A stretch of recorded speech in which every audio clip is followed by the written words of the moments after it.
Welcome everyone to the March 4th, 2025 council meeting. As a reminder, this meeting is live streamed, recorded, and available on the internet by visiting the Town of Parry Sound website at www.parrysound.ca. And at this time, I'd like to acknowledge that we're on the traditional territory of the Anishinaabe people under the Robinson-Huron Treaty of 1850 and the waterways traveled by the Métis of this area. And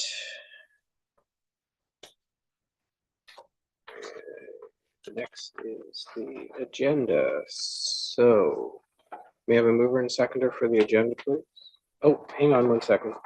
We did meet for a closed meeting beforehand, and it was moved by Councillor McCann, seconded by Councillor McDonald. Pursuant to Section 239(2) and 3 of the Municipal Act SO 2001 C25 as amended, Council of the Corporation of the Town of Parry Sound moves to a special meeting closed to the public in order to address a matter pertaining to C, a proposed or pending acquisition or disposition of land for municipal or local board purposes, proposed property purchase.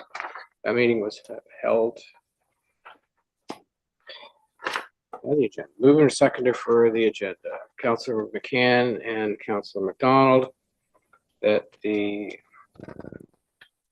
council agenda for March 4th, 2025 be approved as circulated, but are there any amendments or additions to the agenda?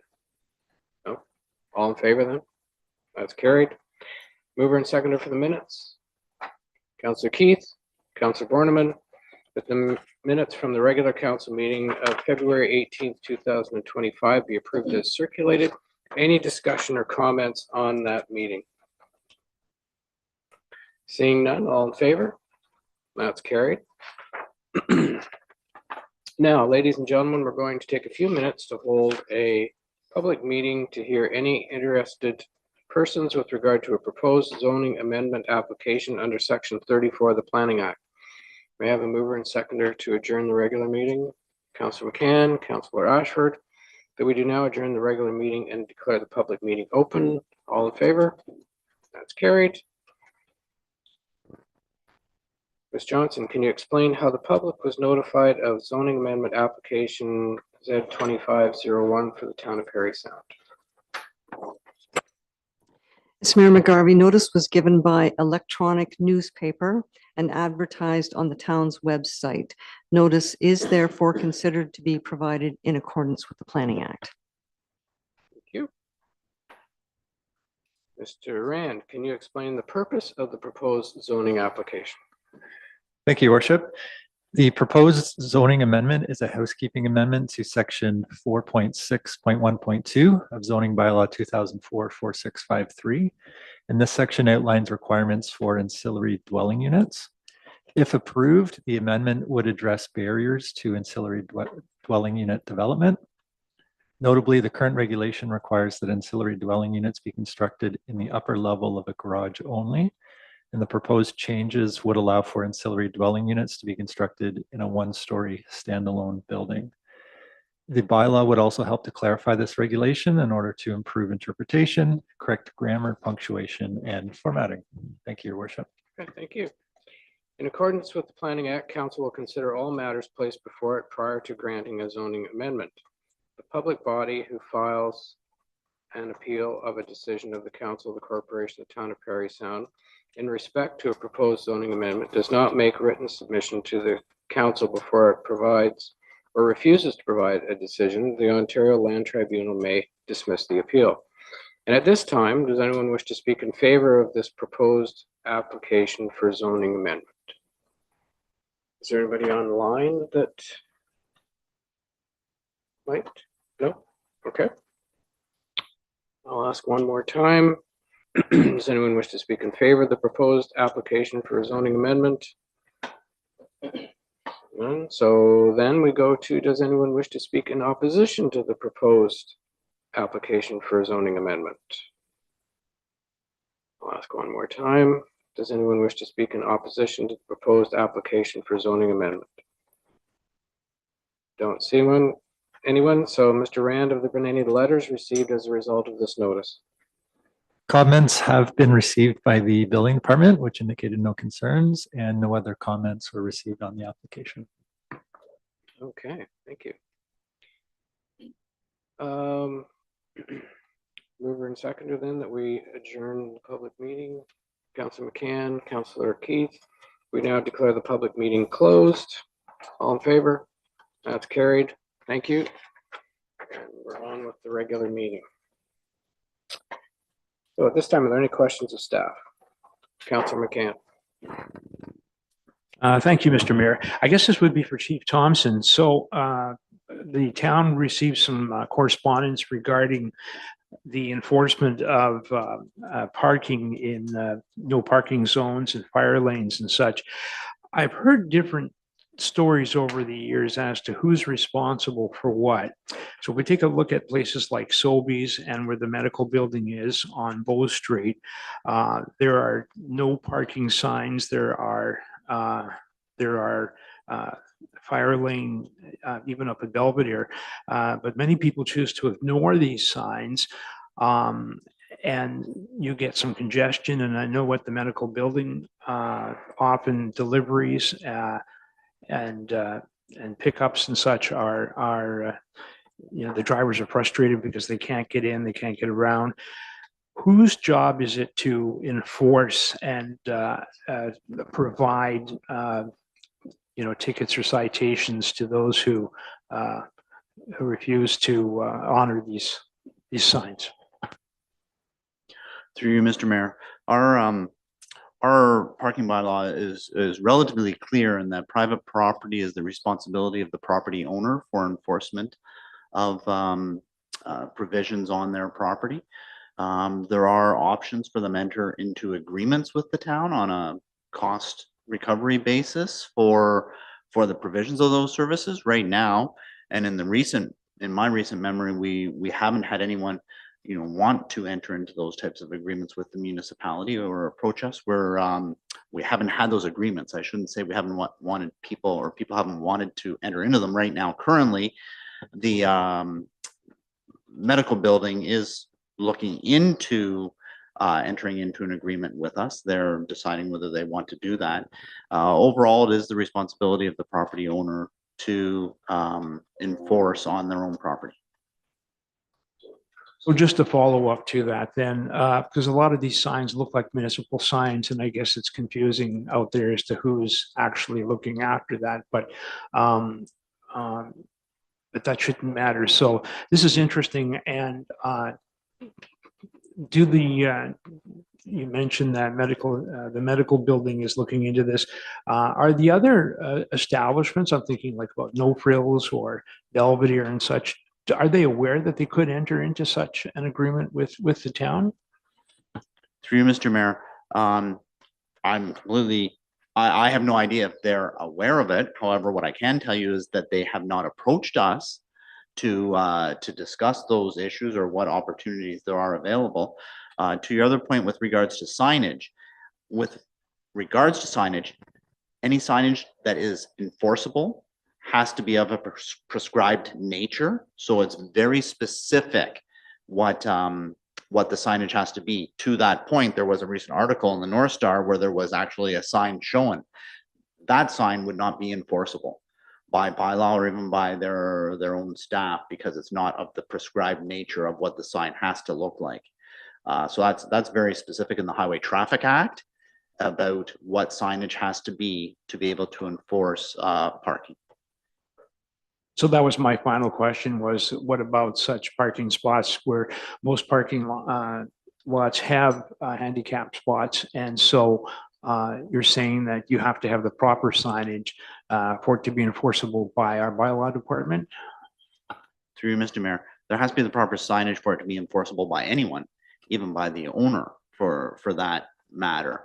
But most definitely, if anyone were to want to enter into an agreement with us, the signage would be very specific that would be required in those locations. Now, I do need to note that for things like a fire route, there are avenues through the fire code as well. So it's not just the parking bylaw. It can get pretty complicated with regards to enforcement. And when we come to the fire code for things like a fire route or hydrants that might be on private property, it's very clear in the fire code that that's the responsibility of the owner. And if there are ever charges laid or tickets issued, those tickets go to the owner of the property. Hence why I would suggest they don't ask us to come and enforce very often. Okay, well, thanks very much. Owner beware, and I'm sure that helps clear up a lot. Thank you. So just in my own mind, for clarification, so there is ongoing discussion right now with the clinic with regard to what could be done. Through you, Mr. Mayor. To you, Mr. Mayor.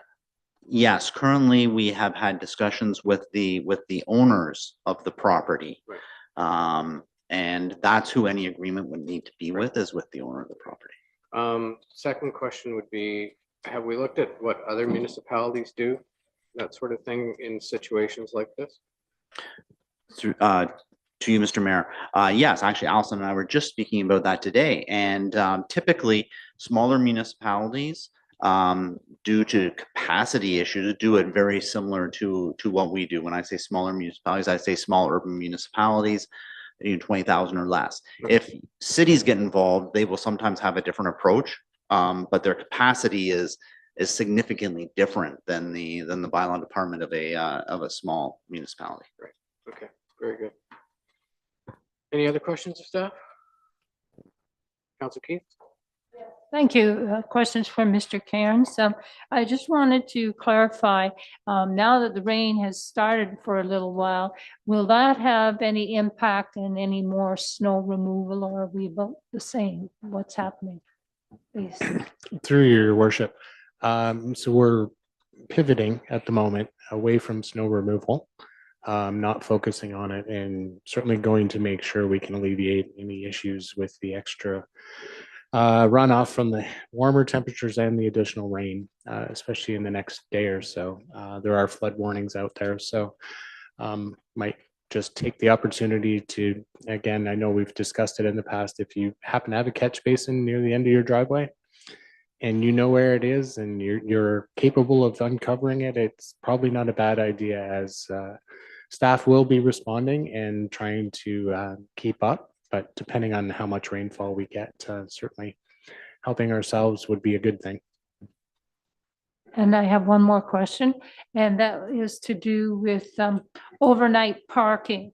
If it wasn't winter time, so we're not thinking about snow anymore, and you want to leave your vehicle, whatever, for a few days here, besides the parking lot at BOCC, is there any other place that you can leave your vehicle for 2-3 days? Will you participate, shall we say, in some activities, whatever, around the area? Through you, Mr. Mayor. I believe the only other spot other than the BOCC is there might be some parking available at the Stocky Center where you could do the same thing. I think that is it, though, off the top of my head. I'll confirm with Allison tomorrow and send an email out to council just for certain. I'd appreciate that, because I wasn't really sure about the Stocky Center. It depends on ABC, whatever. Thank you. Thank you. Any other questions? No? Okay. Correspondence, Ms. Johnson.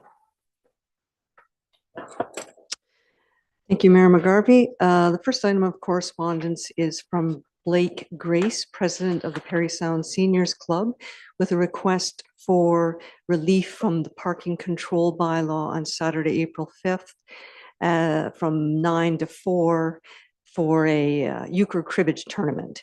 So there is a resolution drafted for council's consideration if they choose to pass a resolution providing relief from the parking control bylaw. The next item is from Medical Associates and Rugged Shores Family Health and Parry Sound Family Health Team. This has just been referred to, I believe, in the questions of staff regarding bylaw enforcement at 60 Bow Street at the medical clinic. So as we've heard, there is some conversations ongoing.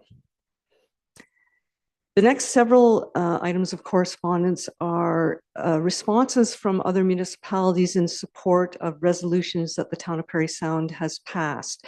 So the first couple are from the town of Marathon and the municipality of Tweed, supporting the town's resolution of a call to buy Canadian in the At the time that this resolution was passed, it was under the threat of US tariffs. And in addition, the Prime Minister's office, the Executive Correspondence Officer, has written not just acknowledging the same resolution of Buy Canadian, but indicating that the Prime Minister, or thanking the town for providing the Prime Minister with the opportunity to review the resolution. And the last item of correspondence is also from a correspondence officer with the Prime Minister's office, responding to a related resolution that the town passed on Canadian sovereignty, also in response to threats from President Trump. And that's the correspondence. Thank you. Little town gets recognized, right? Next are deputations, and we have Diana Clements from the Parry Sound Forest School with an update for us. Welcome. Thank you, Your Worship and Council.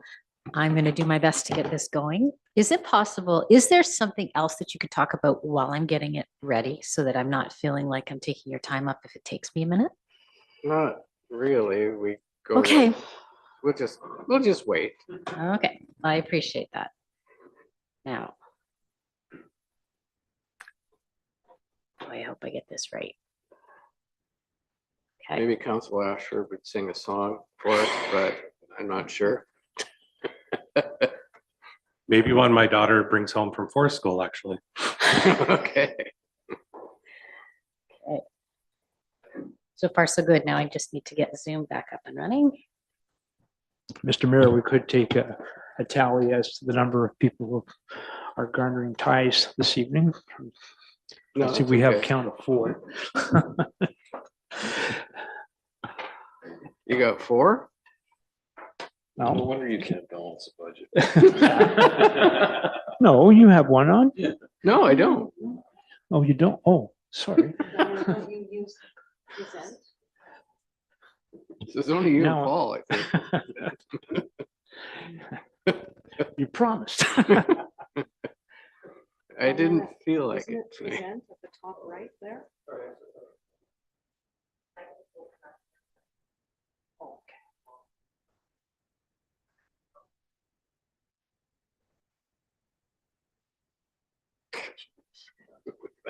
That should be the scheme on Zoom. Okay. Okay, I'd just like to change back to a different version of that.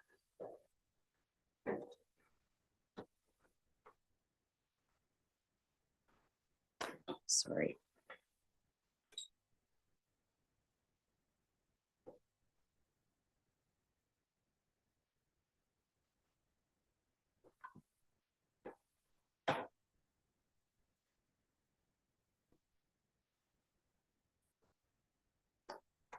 I don't want to have the presenter notes. There we go. Okay. Good evening, Your Worship, Council. My name is Diana Clements. I am the director, founder, and of the not-for-profit Parry Sound Forest School. As you may know, Forest School runs programs on land that is owned both privately and publicly in the area. As we celebrate our 5th year of incorporation, I'm here to update you on recent developments and to thank you for your ongoing support of our operations.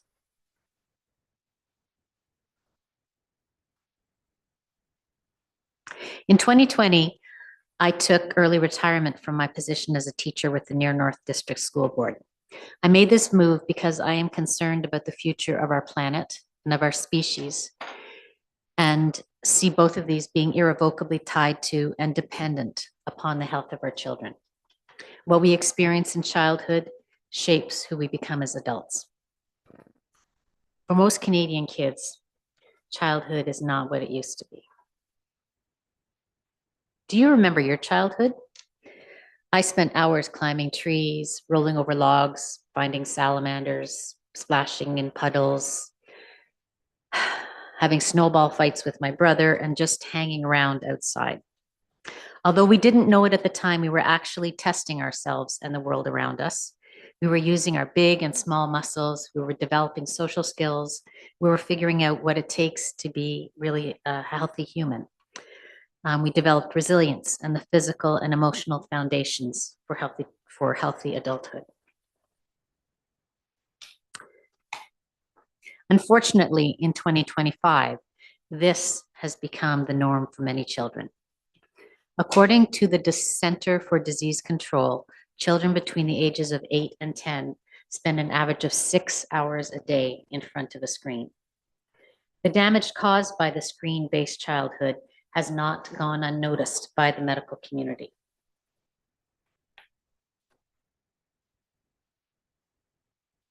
Sorry.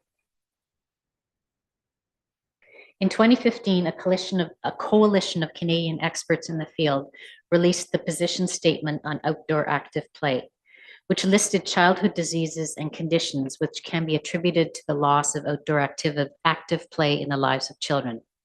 Since then, hundreds of additional papers have been released supporting their findings,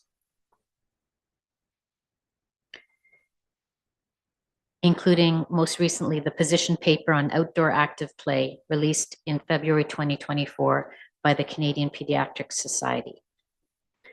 Childhood that is sedentary and without enough active play is detrimental to the physical health of children. Most of these associated conditions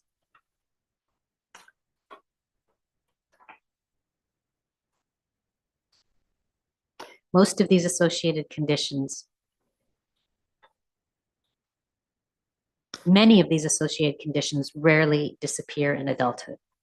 Obesity, nearsightedness, poor fine and gross motor skills, weakened immune systems, type 2 diabetes, fatty liver disease. As we are all aware, our physical health cannot be separated from our mental health. It also suffers when denied outdoor active play, potentially resulting in ADHD, anxiety disorders, problems with concentration, difficulties with problem solving, poor impulse control, loss of empathy, poor ability to manage risk, and decreased overall resilience. As an elementary teacher, I observed these illnesses and conditions in many children. Public schools focus on academics, as they should, but a balanced childhood demands more than just academics or the structured play offered by team sports. Children need access to the same play opportunities that were a normal part of childhood in the past. This is why I started the Forest School. And this is a snapshot of our learning.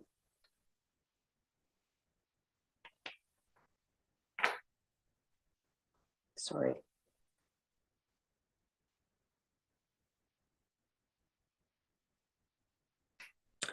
I forgot to share the sound. Pretend there's some beautiful guitar music playing.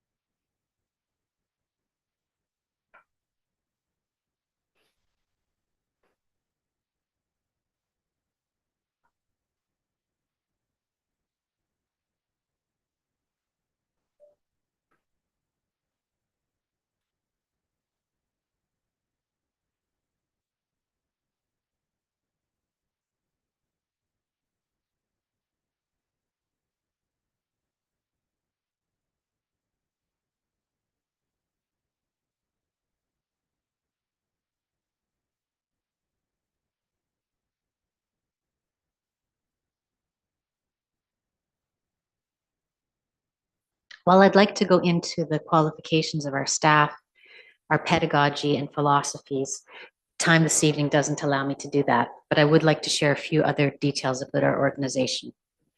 In 2018, when we first ran Forest School programs, we had 2 staff. Today, we have 18.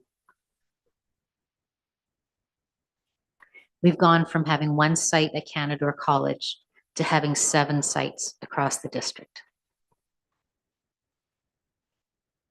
And we've gone from 1 week of 1 summer with 12 children to 9 weeks of camp at 3 different locations, programs running year round, and 1,200 kids served in the last year.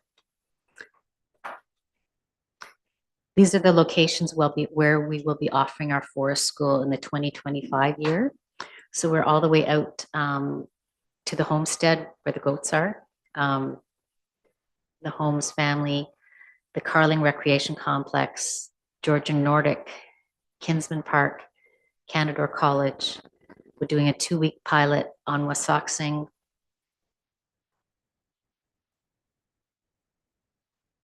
And the Foley Agricultural Grounds. While all our program locations are important, the location at Canadore College is especially important as it is within walking distance of 3 schools, allowing classes to visit without the barrier of the cost of bus transportation. Our cabin serves as a location for our learning resources and is also a cozy spot to warm up or seek shelter during severe weather. The rest of our time is spent playing and exploring in the great outdoors. This is our trail map. So this is Canadore College, and these are all the trails that we have going through the forest and all the special spots where we like to play.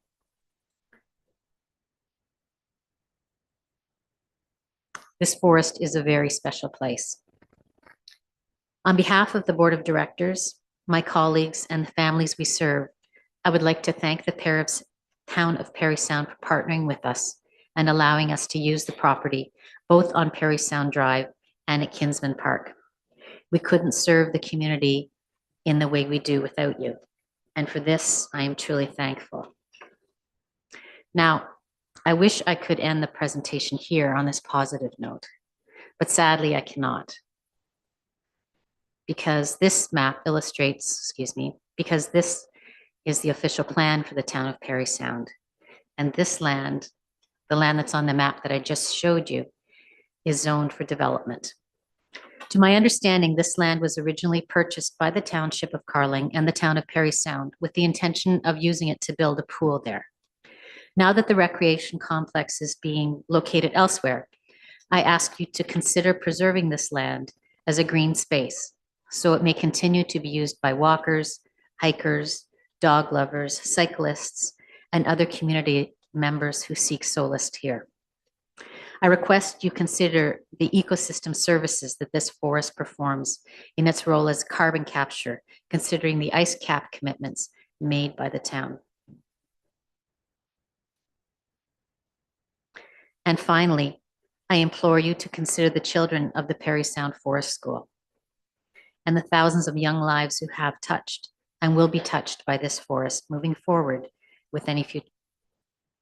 I'm going to say that again. And finally, I implore you to consider the children of the Parry Sound Forest School and the thousands of young lives who have touched and will be touched by this forest before moving forward with any future development. Thank you once again for your continued support of our program. Thank you also to our other partners and supporters. Thank you. Thank you. So, quick question. Mhm. Do children go to, like, for example, either St. Peter's, Parry Sound Public School or something like that, but also go to your school as well? We have programs running Monday to Friday. Okay, Each day of the week has a different age group that comes. okay, There's one day that has children and like mums and tots, and then there's like 4, 5, and 6-year-olds, 7, 8, 9-year-olds, and then all the way up to 13.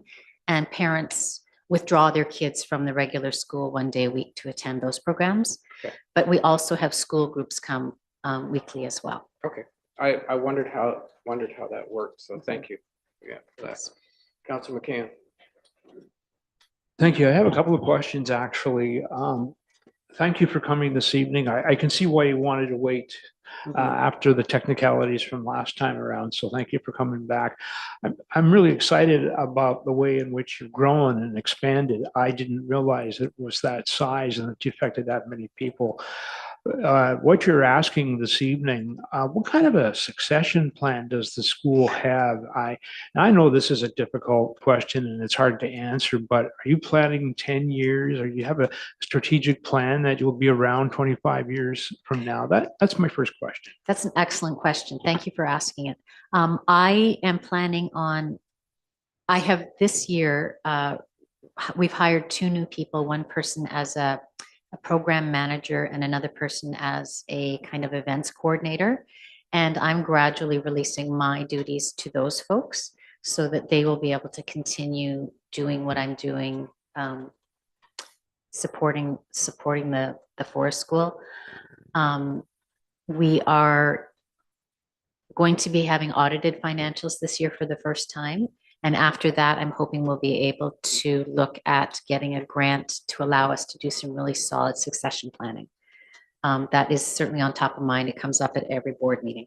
So it's a good question. And I'm not going to be here in 25 years, but I wholly believe and hope that the forest school will be.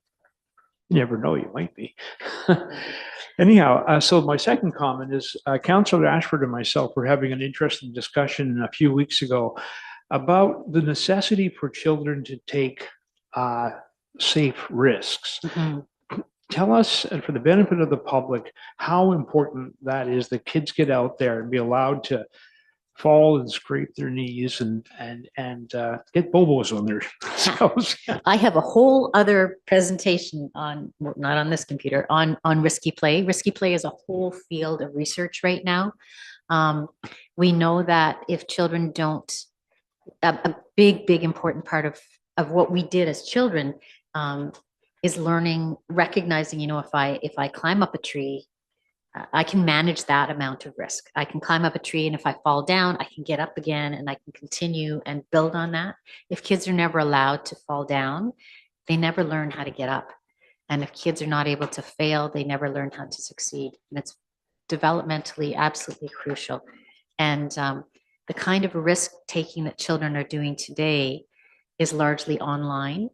And the stakes are just so high if you mess up online, even if you're 8 and you say the wrong thing and social media gets a hold of it and your peers get a hold of it, the risk is so great and the consequences are so high. Developmentally, children need low stakes risk. And that's what we offer at the Forest School. Thanks very much, and good luck as you move forward. Thank you. Councillor McDonald? Thank you, Diana. And I mean, I've voiced this before, but when I've had a tour of the facility and gone through the forest with you, and I think it's a real special place that you've created there. I guess, first of all, would be the question about the agreement with Canador. Are they kind of indicating that you're okay to stay there for an extended period of time? That's another great question. Thanks for asking it. Again, because we are applying for Trillium grants in the coming year, in order to apply for a Trillium grant, you have to have a 5-year lease or more. So we are currently in our 2nd year of a 5-year lease, and we have plans to renew that at the end of the 5 years. Excellent. And I know the property next door, I'm not sure if the town owns that 100% now, or if Carling still has 50% ownership of that, but I know given the nature of that property, I can't think of a better use for it than for public space and for the forest school. So, I mean, I certainly would support whatever kind of initiative we could come up with to, keep that space for the kids to use and for the forest school. So hopefully we can work towards something along those lines for sure. Thanks. Am I allowed to ask whether the town owns that solely now or whether it's still in It's still in joint ownership. joint ownership? Yeah. Councillor Barnum? So when using the property, are you using the entire site or like, I could tell you're not taking very many snow days, but I couldn't tell exactly. It appeared that most of it was down in the wetland towards the rear of the property that was the most used. This time of year, no, like as recently as last week, can you see my cursor? There would have been a school group that walked from Parry Sound Public along here. This certainly is the area that we use the most, would be this area. In the summer, this spot right here, I don't know if, how many of you have ever been there fishing or swimming? It's this beautiful little bay and there's a bald rock right there, right by the water. And I would say we go there 2 or 3 times a week when the snow is gone. For a 5-year-old to walk that far in the snow right now is pretty tough. So is it traditional or normal? Or is there a trail there that's, or is it just kind of go? No. day to day? No, you see the lines that we follow? Those are kind of our main trails. However, particularly this time of year, we end up following deer trails or fisher trails or whatever's out there, just because it's amazing to trail animals. I don't know if you've seen, we have a little skating rink right here right now as well.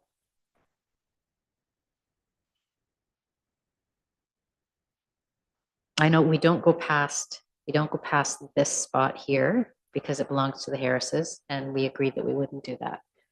And the same thing, oops, past the creek. Over here, we don't go past the creek here because that's also private property.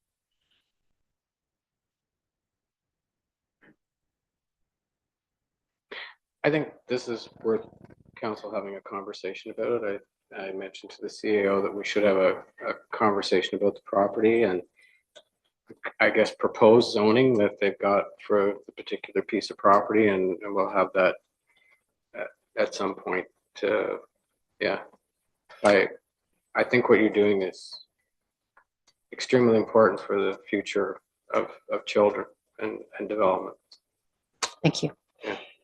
And thanks again for everyone's support, and Rebecca and Chris for getting this running this afternoon. So, thank you very much. Okay, thank you. Thank you.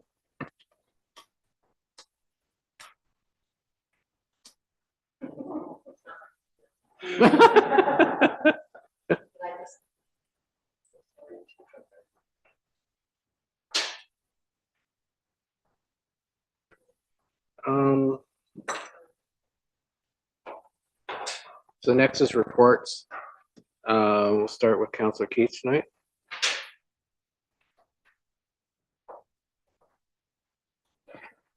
Well, good evening, Mr. Mayor, fellow councilors, staff, and the public. I have only a few things to report. I attended the waterfront advisory committee, and during that committee, it was basically a discussion on the highlights presented by the Downtown Business Association for beautification of the waterfront. Some ideas certainly with the presentation were available to the committee, and it was decided by resolution that this again would require a little bit more input from, for example, the operations department and the advisory accessibility committee with their recommendations so that everything can kind of flow together in reference to the waterfront. I attended the all candidates meeting for the provincial election, which we all know what the results were there. So moving along, I also attended yesterday evening the workshop for the Great Lakes Waterfront Trail to brainstorm ideas in reference, of course, to cycling and partnershiping and how this can better serve our community and the rest of the trail to naturally get more cyclists into the area, enjoying the benefits of our community, because there certainly is a lot, and engaging here longer. It was held at the Boston Pizza was the venue, and certainly they did a fine job of making guests comfortable to that. And the last thing I would say, which I realize I'm not likely on whatever being televised, but is the Waterfront Master Plan Open House, which is March 19th at 6 to 7:30 p.m. at the Charles Stockey Center. That's my report. Thank you. Okay, thank you. Councillor Ashford. Nothing much for a report for me today. Just wishing everybody a happy Shrove Tuesday. Lent starts tomorrow. We're well into Ramadan, but Lent starts tomorrow. So eat your donuts and things today, and tomorrow we fast.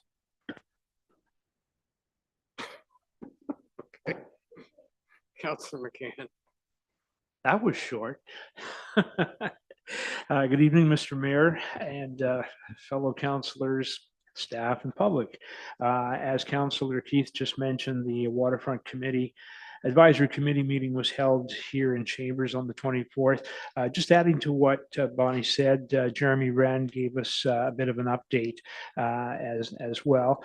And the other thing we talked about was signage and advertising down on the waterfront and how we might do it tastefully and professionally. And so Chief Thompson attended at the request of council to get some ideas from us, and I think we gave him plenty of stuff to work with, to go home with, and sort of muddle over and come back with the reports at some point in time. Then Thursday evening, the 27th, I attended the West Parry Sound District Museum monthly board meeting via Zoom. In addition to receiving financial reports, we continued to review the deaccession list of items, identifying some artifacts and items that were acquired by the museum years and years ago, but really bear no significance at this point in time, not to our history or to our mandate. And to preserve them and reserve them and store them just simply costs money. You would recall a lot of these were items that were stored in the old barn that had since been demolished. We're also considering a rebranding plan. We continue to investigate the costs. We're looking at funding. Options and ideas were presented by various design firms. We've actually identified one particular firm, which is very popular, well-known, has had some major well-known clients like the ROM. This is all in its infancy stage and certainly dependent on funding, but we're looking forward to a whole new branding with logos, website, the whole package. So that is something to look out for. You know, there are numerous hometown heroes who put Parry Sound on the national and international stages. You can talk about sports and music and Olympics. Well, we have one more name to add, and that's a young man by the name of Sully Burrows. And you may know that Sully is the grandson of David Burrows. He retired from the NHL a few years ago. If you didn't know, Sully released a single that he co-wrote with a Canadian country music singer-songwriter Owen Wrigley, and it's called Youth. And it's about growing up and making the most of your time because you can never get it back. But even better, if you didn't know this, Sully has been chosen as one of 8 semifinalists in a Canadian competition to find the next big country star, and that is big. The top of the country. It's a competition hosted by the Canadian Country Music Association, nothing to sneeze at there, and also satellite radio company SiriusXM.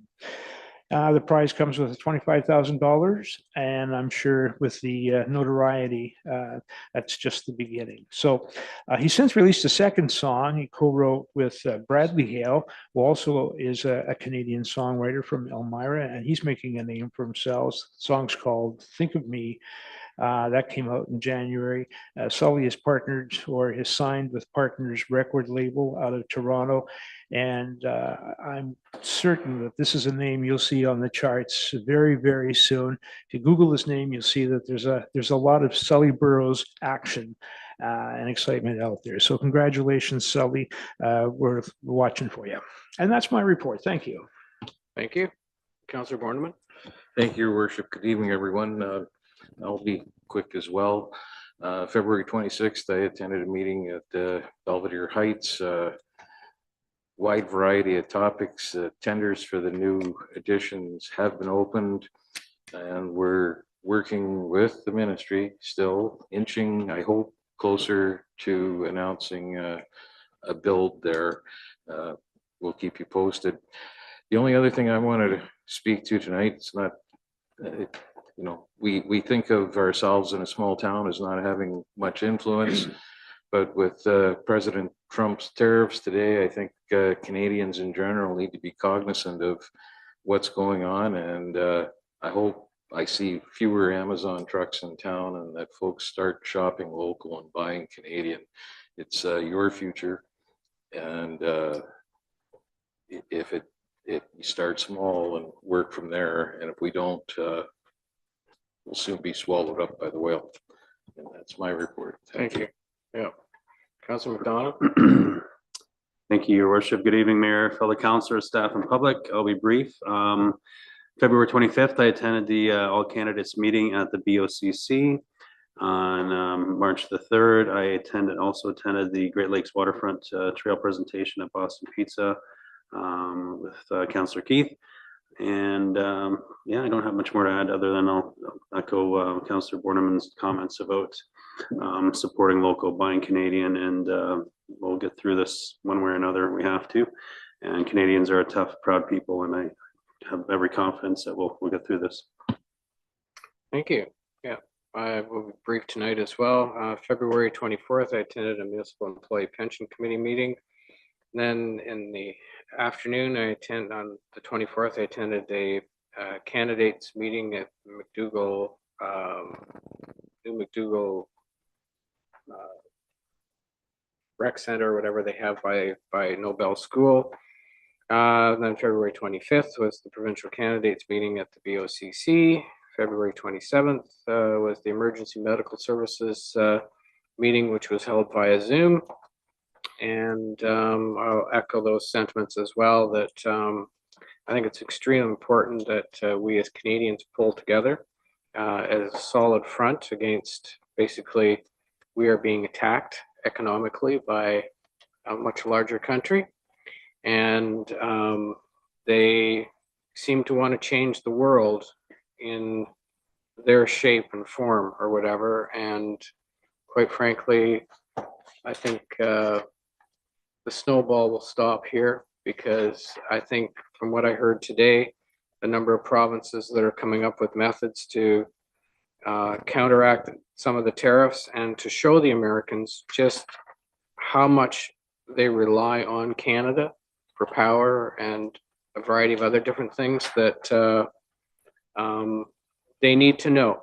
And that reflection needs to go back on to the administration of the United States, which is really, at this moment in time, upsetting the entire world. It's not just Canada, but it's the entire world. And so we just hold fast and work our way through. And that's why it was important that we passed those resolutions at the last meeting, to make sure that our voice is out there and heard, that we are standing up for our own sovereignty and own country, and the people that live here, work here, and want to enjoy a life here in Canada. So on with the meeting.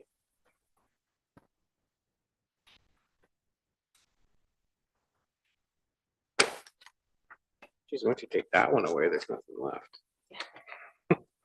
Moved by Councilor McDonald, second by Councilor Borneman, the Council of the Town of Parry Sound is hereby approve the draft consolidated financial statements for the year end December 31st, 2023 in Schedule A as attached, and that the 2023 draft financial statements for the Provincial Offences Act in Schedule B be approved as attached, and that the 2023 financial statements for administration of the Land Ambulance Services in Schedule C be approved as attached, and the PS 2380 Asset Retirement Obligation White Paper be accepted as Schedule D.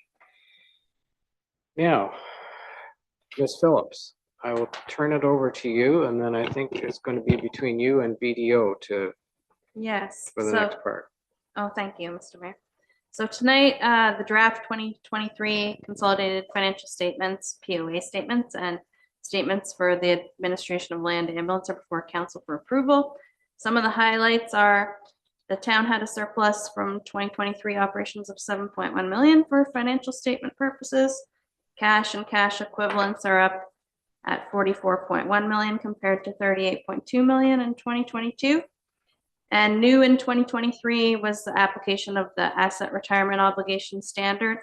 The white paper will identifies how the project was completed and the method selected for recording the assets, and it will allow for the consistent application of the standard going forward. Some examples of assets where future obligations were identified are safe site closures of bridges, above ground tanks, and arena ice making equipment. In addition, the West Parry Sound Recreation and Cultural Center Joint Municipal Service Board has been proportionately consolidated with the town's financial statements at 25% of the MSB's financials.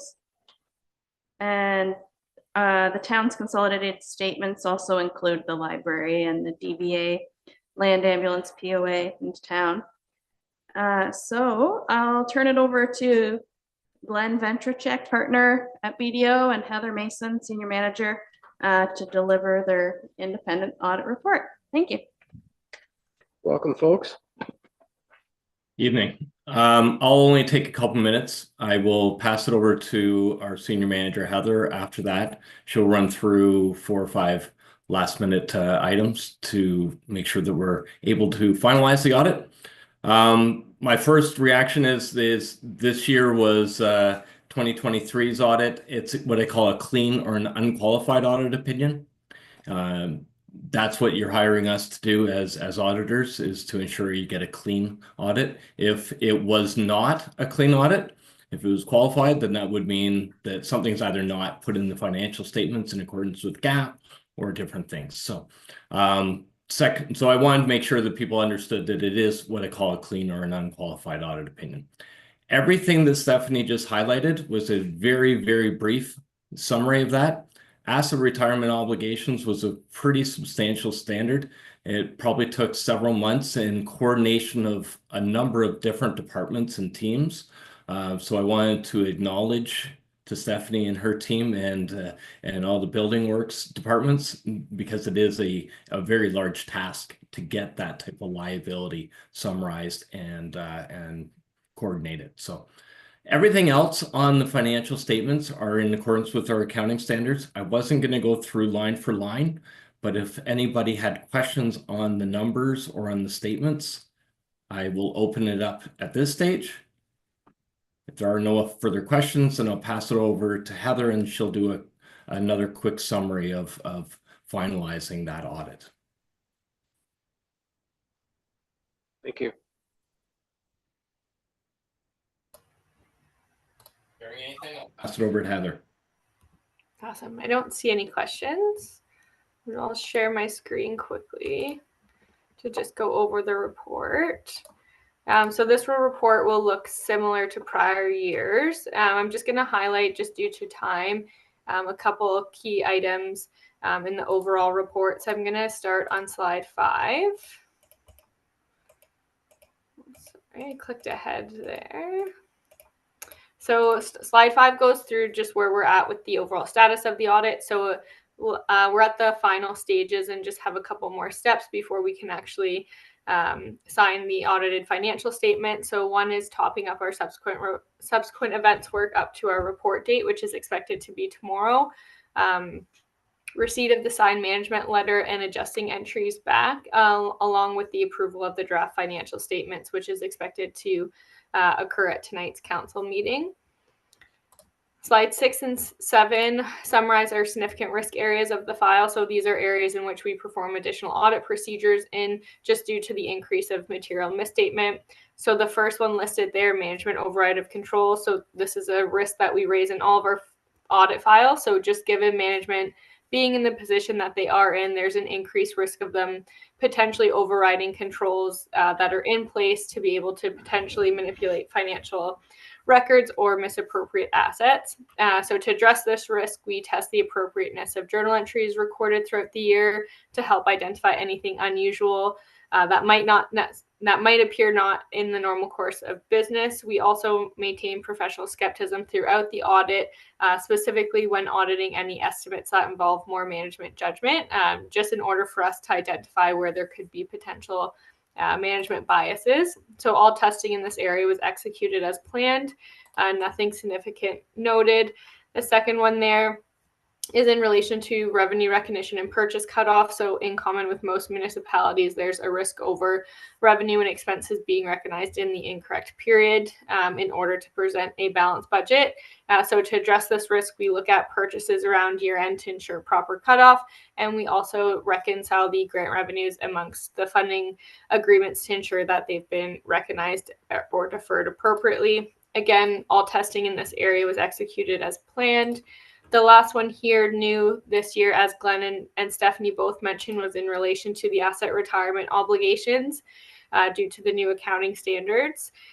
So this essentially represents the estimated future cash outlays that the town will incur when properly disposing of its assets. So from a financial reporting perspective, there's a risk that not all potential asset retirement obligations are identified and included in the financial statements. So to address this risk, we evaluated the reasonability and assumptions used by management to ensure that all the material asset retirement obligations have been identified and recorded in the financial statements. Again, all testing in this area was executed as planned. I'm going to jump to slide 9. Slide 9 details the unadjusted items, so the items that haven't been adjusted in the financial statements. So you can see here that the total aggregate unadjusted items in aggregate and also individually are well below our materiality threshold of 1.3 million in order for us to issue our clean audit opinion, as Glenn mentioned before. Our other slides just provide some additional information. Again, there's been no significant changes to these in the current year. Slide 17 provides some useful links with just some current trends that we're seeing in the industry. Specifically, there's some AI links as well. And then kind of just some closing remarks and kind of reiterate and mirror what Glenn had said. We do want to take the time to thank Stephanie and all of her hard work and her efforts throughout the audit process. We received her full support and cooperation, and it's always a pleasure working with her. So that brings me to the end of the report. I don't know does anyone have any questions in relation to the final report or as well as the financial statements? Questions? I'm not seeing any questions.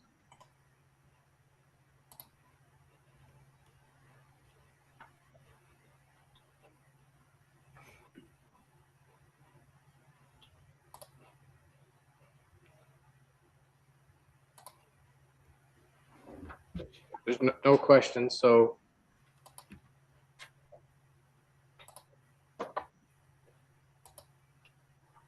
are we good then?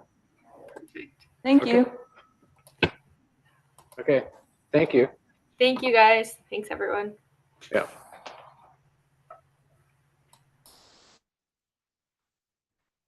Okay, so no further questions then on this? All in favor then?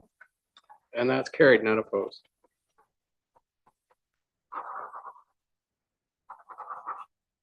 There, we made it official. Thank you. Mr. Mayor, can I ask a question? Ms. Phillips, do you see these numbers rolling around in your sleep at night? Yeah, I can tell you that a lot of work goes behind preparing these financial statements. So I think Zach, my deputy treasurer, and I are going to celebrate somehow. Good, good. You deserve it. Thank you. Yeah. Okay, moved by Councillor McCann, second by Councillor Borneman, that council accepts the bid from Clean Krista Services Incorporated for custodial services and the opening and closing of the town of Parry Sounds public washrooms in the amount of $1,061 per month for a 3-year term excluding taxes and $125 per emergency call-in excluding taxes, and this being the lowest compliant bid of 11 bids received. Any discussion? Councillor Keith? Yes, thank you. Thank you. I have one question for Vinny. I noticed the emergency calls, the number of emergency calls is decreasing. And I'm wondering if you feel there's anything else that we can do to have those emergency calls even to drop further in reference to the public washrooms. Thank you. Mr. Bonanza?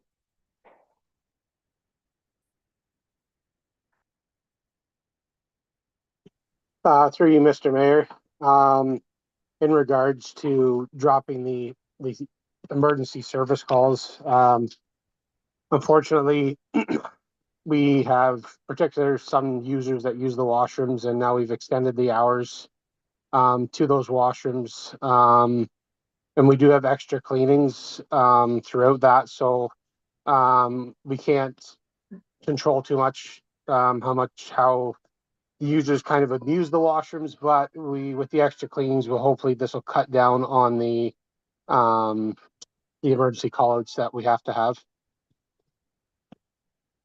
Thank you. Councilor McDonald? Thank you. Does this, this is just for the washrooms downtown, or does this also include the ones at Wabano Beach and the town dock? Through you, Mr. Mayor, this is just for the downtown washrooms. Okay, thank you. Anything further? All in favor? And that's carried.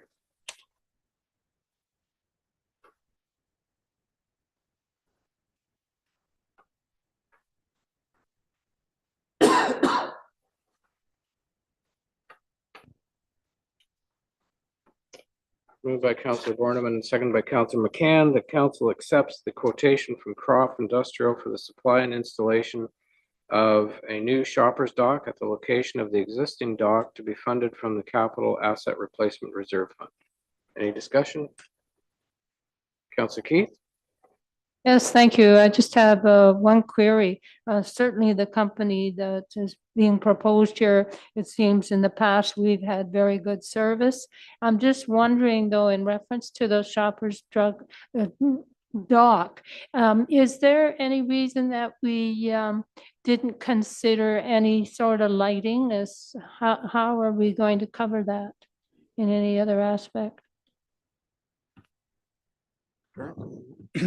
Through your worship, it's not something we had considered. We were looking at a like for like replacement, so there has not been lighting on the dock. However, it's certainly something we can investigate, and there are all sorts of options that don't require hardwire power, particularly in a dock. That could be advantageous if that's something that council would like us to investigate. Well, I would be saying, yes, I do think that it is something we should investigate because the waterfront is something we're trying to develop more. And so besides safety, security, I think it's all part of our development that should happen. So if it needs to be, I'm quite willing to move that Okay, thank we you. investigate that. Seconder?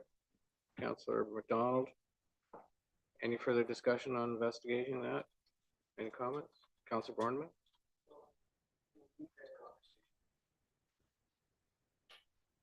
In different locations, and I was thinking this about the earlier one with Bonnie's query about reducing emergency callouts. You know, if we're serious about reducing costs and vandalism and all of the rest of it, if we're going to investigate one thing, let's investigate it all at one time and see what we can come up with. And you know, if it fits, it fits. Councilor Ashford? Yeah, I just I kind of I grew up a farmer, and one of the things that often was said was that a politician will pave a road only to tear that same road up a few years later to put pipes under. And I just think I'm a little bit worried about this particular one, because we do have like I've kept my boat down at the that area of the river before, and it's pretty busy at the dock, and this configuration and everything seems great to me. Like, it seems like this is going to be a big improvement and will help.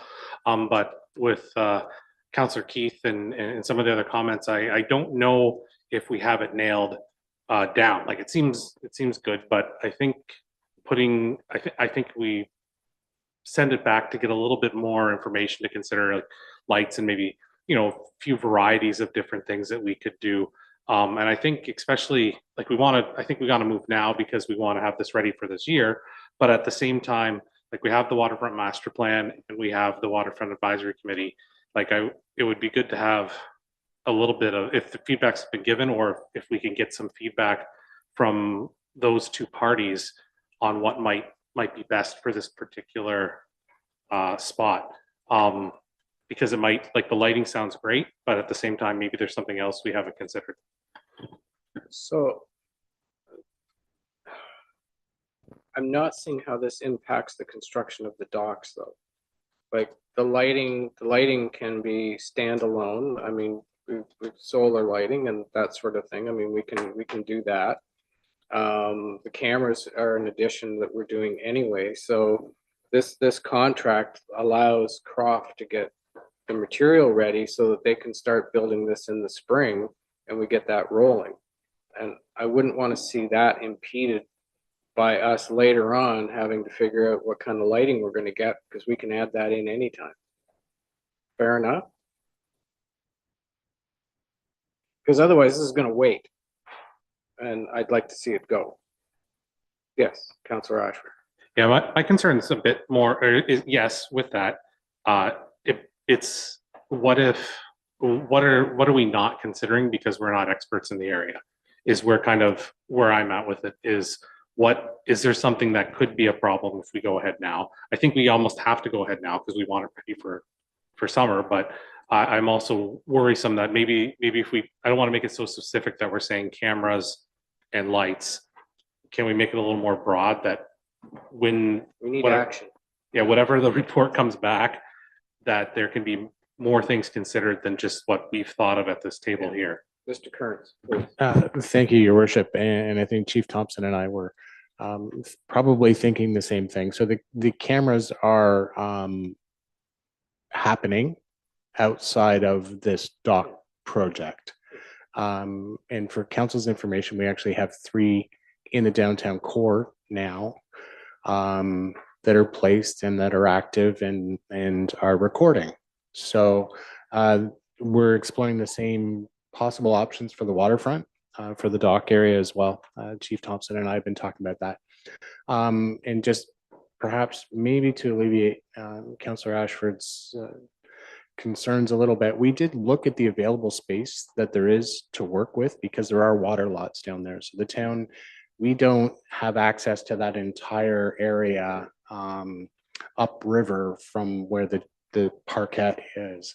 So there is not a lot of room to work with. And I think this configuration takes advantage of the available room to work with. And that having been said, these are floating docks with anchors that, you know, I could conceivably be reconfigured if they needed to be, but we honestly don't anticipate that given the amount of space that there is to have available and the configuration that's being considered right now. Correct. Yeah. Councillor Borneman, then Councillor McDonald.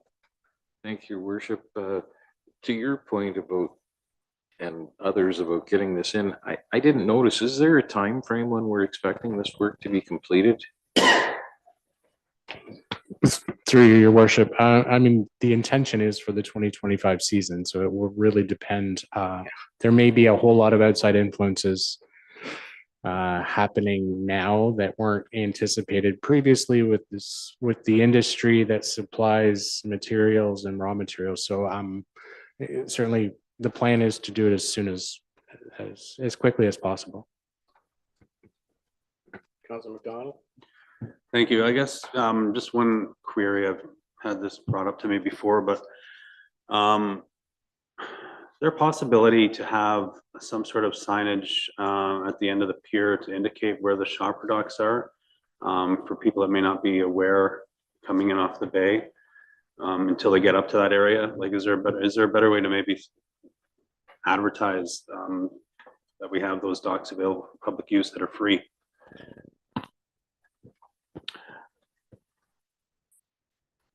Through you, Mr. Mayor. Chief Thompson, yeah. Signage is a polarized subject, to say the least. I get a great deal of feedback in the summertime from some individuals about the proliferation of signage in the waterfront area, especially around the town dock. And then there's also equally strong the opinion that there needs to be a great deal more signage to tell people where to go and to advertise and do all those sorts of things. So there are two sides to that particular subject. I don't see any reason why there could not be signage affixed to the town dock. It seems to me that signage overall needs to have a more a broader strategy, especially in that area. It was alluded to that I'd been to the Waterfront Advisory Committee earlier, a week or so ago, and the DBA had the same input, that they really felt that there needed to be strategies behind signage, be that advertising, be that directional signage, wayfinding, to put together a cohesive package. So yes, signage could be put down at the town dock. Is that part of a broader strategy or not? So that would be the feedback that I'd be able to provide you, especially if I'm talking to these groups recently about signage in the waterfront area. So on this particular topic, what I'd like to remind council about is that we're discussing actually with this resolution on whether we install a new shopper's dock or we don't. Okay. Now, Councillor Keith will have direction or whatever afterwards or whatever, and seconded by Councillor Borneman, I think it was, or whatever, about lighting and that kind of stuff. That will be an addition. Cameras will also be an addition, whatever afterwards is direction. But right now, we're having a discussion. If someone wants to bring those up, we can talk about it. But this right now is about building the docks and getting that ready for this new season that we're hopefully going to have. Is there any more discussion with regard to the actual physical construction of these docks by this company? Councillor McCann. No, I certainly support this. I'm just, when we're talking about the construction, and I think maybe as was brought up, if we're going to include lighting, there should be some conduit, or does that not affect the construction? No. Or does that all come afterwards? It doesn't affect the construction. Okay.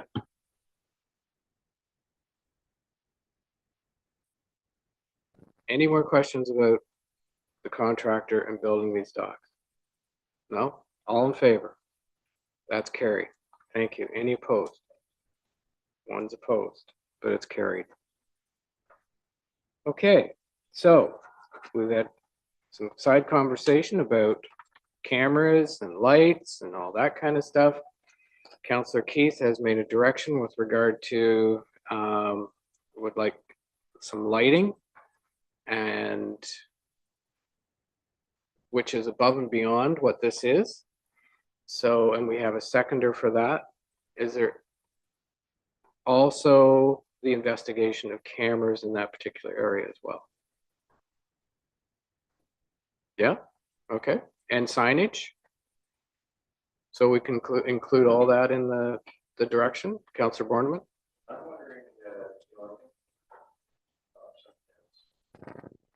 Sure, Yeah. thank you. I think Chief Thompson has a good point about a strategy there, and whether it's the DBA or a combination of the DBA and the Waterfront Committee, I think if we're going to devise that, that's probably where that should happen.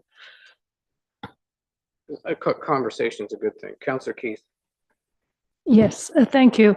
As I indicated, my question was merely about the lighting, but in any event, I know, or I believe that I wasn't able to be televised when I did my report today or this evening. The bottom line being, I indicated that there is going to be an open house waterfront meeting on the 19th of March, Okay, so I think that that's really important that people come out to that, and we'll be able to have some more input.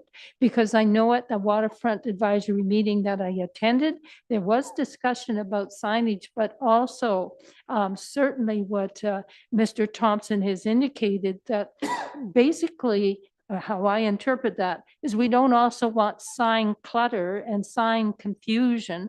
We just want nice signage, but can serve a number of purposes, but also be reflective of the town of Parry Sound. And that's why I believe that resolution was passed at the end, so that for example, the operations department, so that town staff and the accessibility advisory committee, et cetera, there could be more input put into that matter. So outside of, like I said, I just wanted to know about lighting, if that can be examined, but even some mention about the cameras, some of that I understood might be what's going to be happening anyways.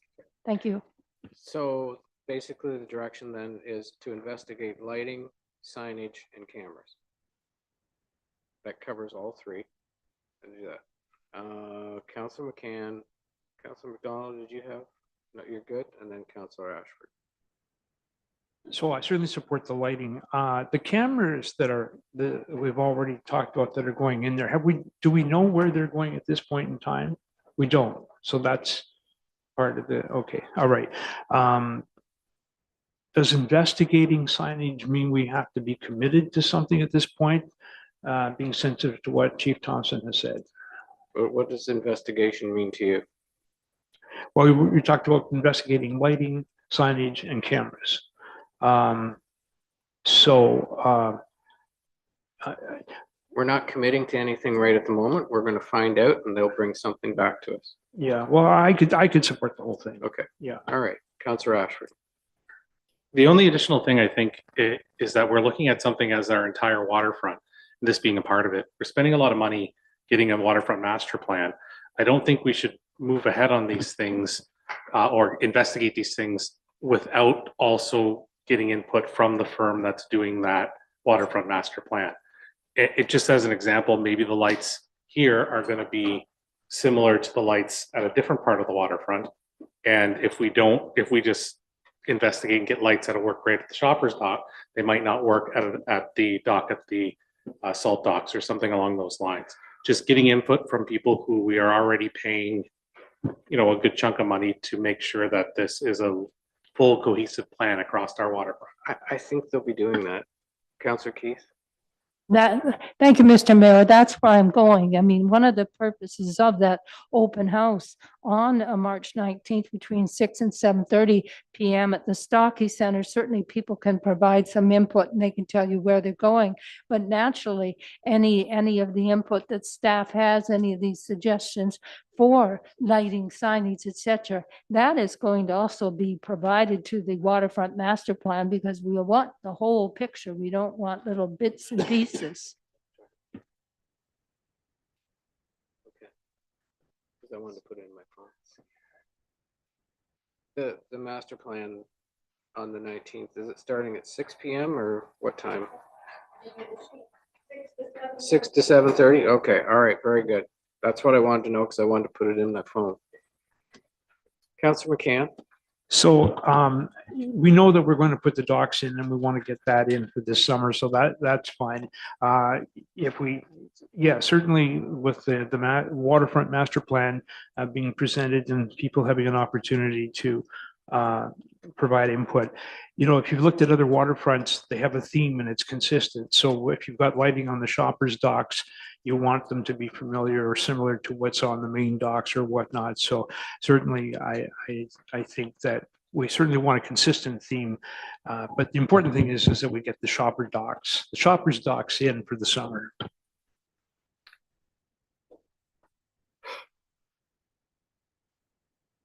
Anything further on this? I mean, we're going to do an investigation. That's what we need to do. So that will include a number of avenues. I'm going to call the vote. All in favor of investigating those three items? And that's carried. No one opposed. Okay, Moved by Councillor Keith, second by Councillor Ashworth. The council provide pre-budget approval to award the contract to renovate the town dock washrooms to Project Essentials in the amount of $112,700 plus HST, and that FAD Architects Incorporated oversee the construction project for a fee of $12,700 plus HST, and that a 20% contingency of $22,540 be approved to support the project, and the council authorize single source procurement per requirement of Part 1E of the Procurement Bylaw 2021-7208 regarding single source purchases which will allow work to commence promptly, allowing completion prior to the season start as there is a sense of emergency or urgency. Any discussion on this? Councillor Keith? Yes, thank you, Mr. Mayor. I have a couple of questions, and I realize that one person might say I'm in the weeds a bit, but I think these weeds are pretty important. I looked at the information presented here. I'm not clear. Are the sinks and toilets, are they stainless steel?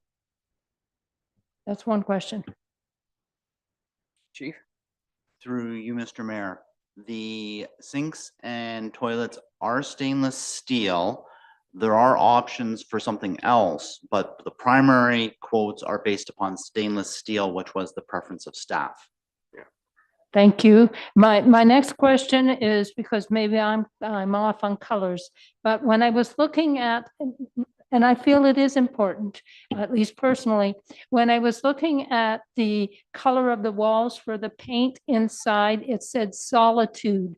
What color is solitude? Because I'm hoping it's not gray or something dark, because I can tell you the ladies' washrooms anyways, well, I have taken a peek in the men's anyways, but either one of them, because there was issues, and I knocked on the door ahead of time and knocked on the door because there was issues, but I had complaints. So I said, I'll just go in and see myself when there's nobody there. But in any event, the bottom line is, the very dark color before certainly isn't inviting when you go in the washroom, and certainly as a female going into female washroom, it certainly wasn't great. So can you advise me, is solitude a more uplifting color? Because it makes you feel safer as a woman going into the washroom.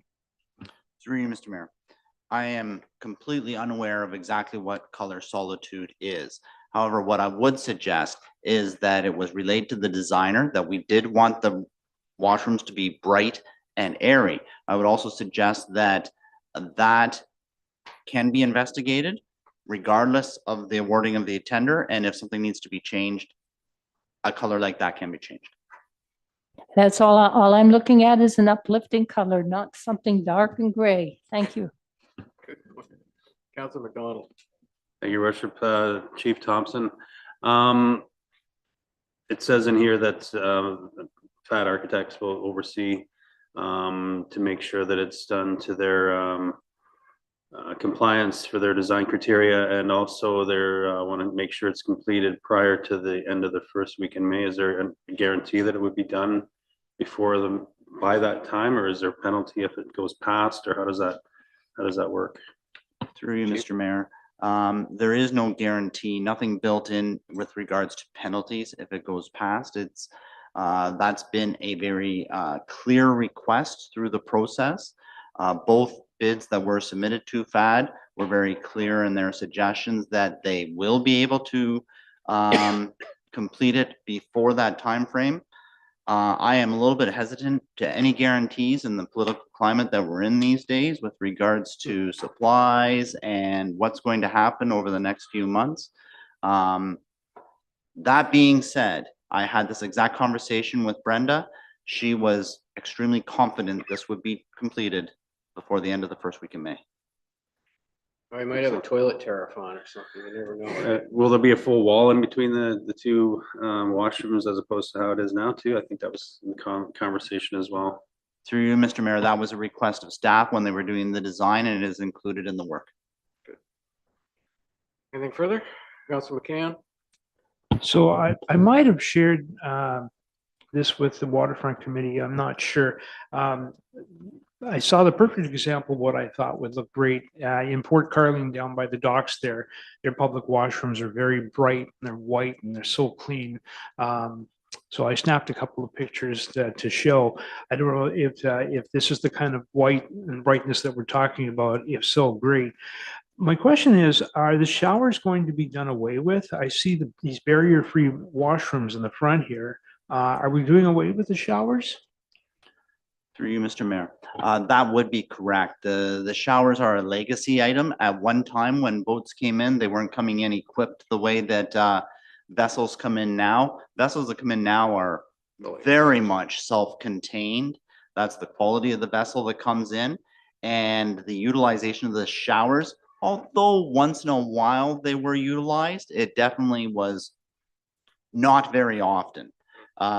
In discussions with the designer, we wanted to maximize the space for utilizations of washrooms, which was the clear request of the public all last summer. And I believe council had, was also suggesting to us that that was wanted to be their primary source and they wanted to do that job well. And to be able to meet accessibility standards, we needed to be a little bit creative. That the idea that came up with was utilizing the shower space for using 3 of the 4 shower spaces for that accessible washroom. So that's how they're designed. It allows for greater expansion, especially of the women's washroom. There'll now be an extra stall in that area due to the fact that the accessible washroom will not be that particular set. The women's washrooms do not need to be accessible because there's going to be one accessible washroom from the other side. Okay, great. That's fair enough. Thank you. Okay, Councillor Ashford. I again want to voice my concern that we're moving on to this without having a good sense of our waterfront master plan. And I just saw at the Waterfront Advisory Committee an interesting presentation that was given by the DVA about how to dress up the pier and different things along those lines. And I think when we're moving on these things, something like amperage, having enough amperage available at the spot to do some of the projects that we're going to be doing at the dock, I think we're kind of almost moving blindly if we're not getting that input from the advisory committee and from the Waterfront Master Plan firm on what this is going to look like. So it looked, I was kind of had some relief that it looks like there is kind of a little mechanical room there that maybe some updates and things can be done, but I would hate to not have the washrooms ready, but I would also hate to be tearing a piece of them out in a year or two because we need to upgrade something that we could have put in as we do it right now.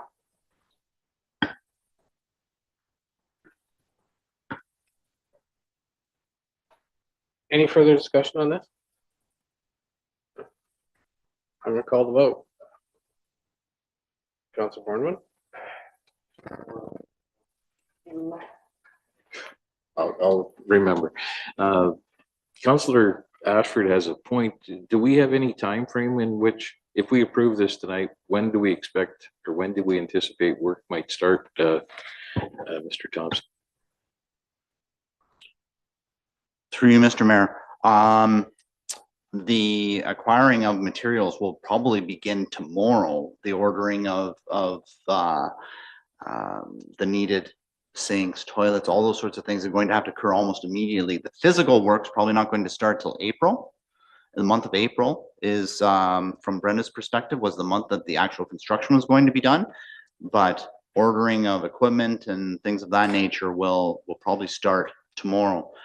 With regards to power, that building is the power source for the entire area. So there is a great deal of power that's there and ready to go. All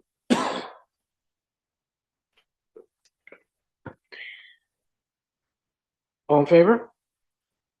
Any opposed? One opposed? Carried.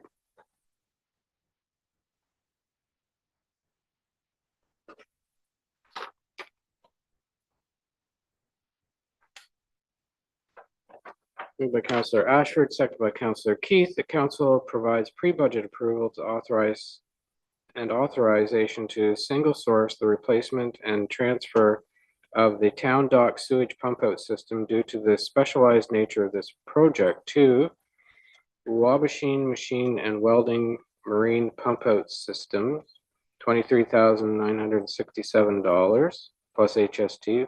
Plummet, supply and installation of piping for vacuum pump, $25,000 plus HST. Shipman Electric, supply and install of electrical and trenching, $14,800 plus HST. Discussion. Councillor Ashford. I do not think this needs comment from the waterfront master plan people. Thank you.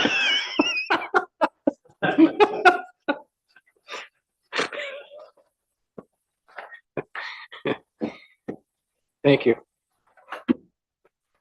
Councillor Borneman. Mr. Thompson, these seem to be three kind of separate contracts to get this work done. Will you, who's going to be overseeing, who's going to be managing, coordinating the totality of this? Through you, Mr. Mayor, with an iron fist, I will be overseeing and managing this particular project. Ideally, it would be the Wabashine that would do something like that because, I mean, they're really primary to the entire project. However, they were pretty clear with me that that's not really their game. What their game is procuring and installing the actual unit. And so to do this particular one, I think it's incumbent upon myself overseeing that facility to sort of act as the oversight for this project. Okay. Anything further? All in favor? That's carried. None opposed.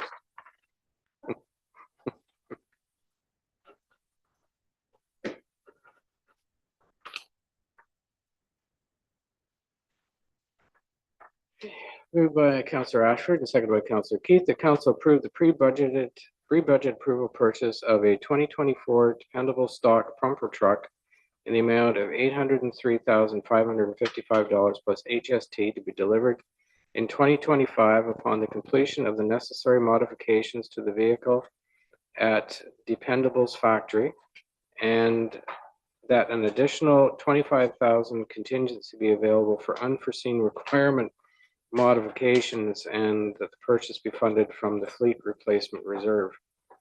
This vehicle coming from the States, Chief Thompson? Through you, Mr. Mayor. I'm very pleased to say that for this particular one, Dependable is a Canadian company based out of Brampton. Good. I do need to be clear that many of the parts for this truck would have been made in the United States, especially the cab components. However, it's the assembly and everything gets completed in Canada. And this truck's already built sitting on their lot, actually. Oh, okay, good. Excellent. Councilor McCain. So this is for Chief Thompson. So what actually is a pumper truck? Through you, Mr. Mayor. This particular truck, a pump refers to the fact that it moves water. We call them triple combination pumpers, which means they carry hose, ladders, and a pump. And this is our primary firefighting device for the town. This truck is, I would say 80% of the time, it's the first truck to roll out of the fire hall, and it does the vast majority of the work with regards to firefighting in the community. Does it have a reserve of water on it when you head out, or is that something else you have to hook up to the fire hydrants, or would this be the truck that you might also use if I envision going down to the waterfront sometimes to pump water if you were fighting a really bad fire? Does that ever happen? Through you, Mr. Mayor, this truck is carrying approximately 4,000 liters worth of water. And there is a minimum requirement for it to be a triple combination pumper that carries so much water. This meets those qualifications. Our primary source of water is the hydrant system throughout the community.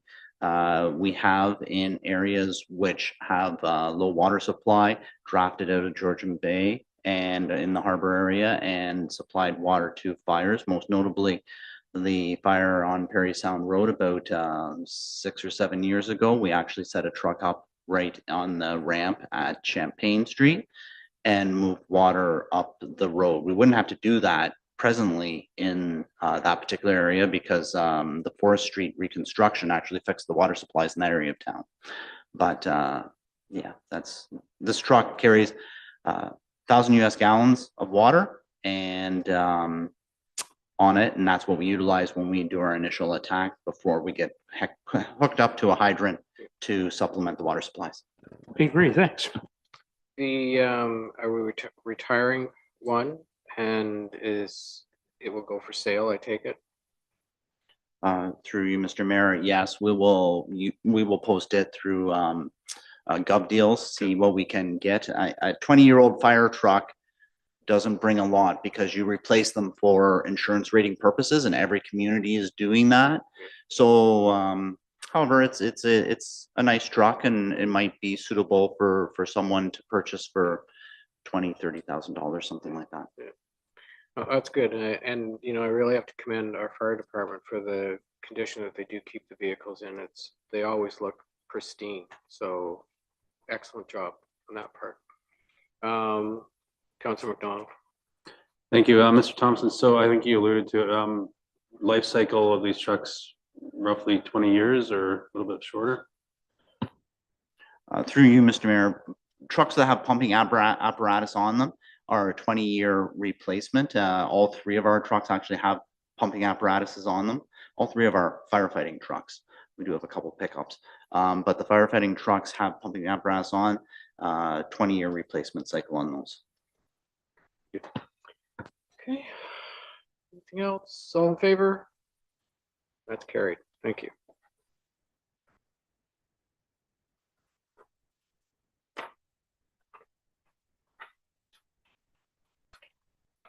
Moved by Councillor Keith and second by Councillor Ashford. The council approves the terms of reference for the West Parry Sound OPP Detachment Board Advisory Committee substantially on the form provided as attachment 1, and the council appoints the town's CAO to the advisory committee, and that the chair and secretary of the West Parry Sound OPP Detachment Board be advised of council's decision.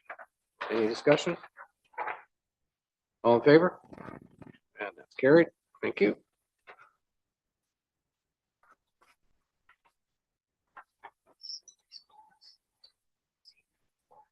Right. This resolution is in response to the seniors' request. It's moved by Councillor Borneman and seconded by Councillor McDonald that pursuant to bylaw 2019-69-12 as amended with which permits council to grant an exemption from the time-limited parking regulations as set out in section 4.5 of the bylaw, and upon the request of the Parry Sound Seniors Club 1269, council hereby grants exemption to the Parry Sound Seniors Club 1269 from the time-limited parking regulations as set out in section 4.5 of the parking bylaw 2019-69-12 on Saturday, April 5th, 2025 from 8:30 a.m. to 4:30 p.m. pertaining to the west side of James Street from McMurray Street to Rosetta Street only. Any discussion? All in favor? That's carried. Thank you.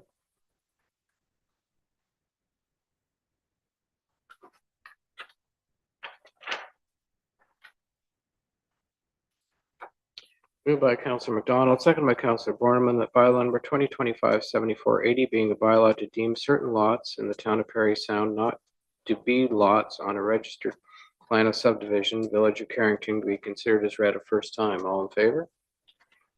That's carried. All members in favor of having the second and third readings? That's carried. Moved by Councillor Borneman and seconded by Councillor McDonald that the bylaw above mentioned be considered as read a second and third time, passed, signed, and sealed. Durand, is there anything you want to add to this particular one or comments?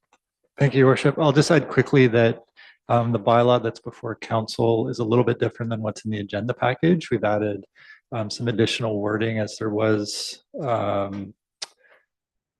some confusion coming out of the map that was included in the agenda package. So I would note that we have added part 30 to that drawing. That drawing was strictly for illustrative purposes. It doesn't change the intent of the bylaw, but because of that confusion, we've added additional information to the bylaw to prevent any future confusion. And that detail is essentially adding additional legal descriptions that define the parts on the survey. So that's not usually included in a deeming bylaw, but we thought, given the number of parts on this plan and the potential for confusion, we put some belt and suspenders on that bylaw for future administration. Very good. Any comments? No, all in favor? That's carried. Thank you. Thank you, Mr. Rand.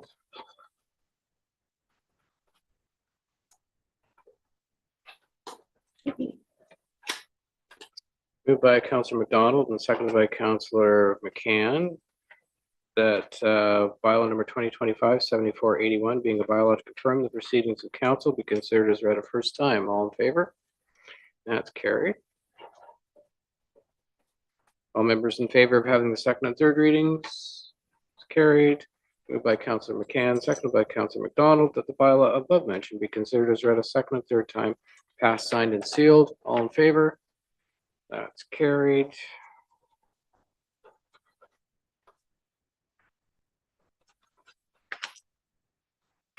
So prior to adjourning, I'd like to offer the following information to the public regarding the next council meeting. The next meeting of council for the town of Parry Sound is scheduled for excuse me, sorry. It's scheduled for Tuesday, March the 18th, 2025 at 7 p.m. The meeting will be held at the Town of Parry Sound Council Chambers at 52 Seaman Street, entrance via Gibson Street, and will be live streamed and recorded. All regular council meetings are held at 7 p.m. on the first and third Tuesday of each month, except January and August, where there's only one regular council meeting scheduled. The council meeting schedule, notices of special council meetings, and complete agendas and minutes and instructions on accessing live streamed and recorded council meetings are all posted on the town's website. Go to www.parrysound.ca and use the search bar. Your TV airs council meetings on Saturday at 9:30 a.m. following a regular council meeting. And for Cogeco listings, contact www.yourtv.tv. Thank you, everyone, and have a good night.